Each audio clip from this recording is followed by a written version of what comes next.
ఆంజనేయాయ విద్మహే వాయుపుత్రాయ ధీమహి తన్నో హనుమ ప్రచోదయాత్. ఇప్పుడు మనం ఆంజనేయ స్వామిని మంగళవారం ఎందుకు పూజిస్తారో తెలుసుకుందాం. హిందూ ధర్మంలో ఒక్కో దేవునికి ఒక్కొక్క రోజున ప్రత్యేక పూజలు నిర్వహిస్తారు. అలాగే హనుమంతుడిని మంగళవారం పూజిస్తారు.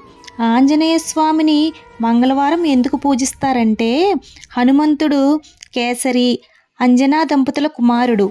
చైత్రమాసం మొదటి రోజున జన్మించాడు. ఆ రోజు మంగళవారం. ఆ విధంగా భక్తులు మంగళవారం ఆంజనేయ స్వామికి పూజలు జరుపుకుంటారు. ఇదే కాకుండా మంగళవారానికి రామాయణానికి కూడా బంధం ఉంది.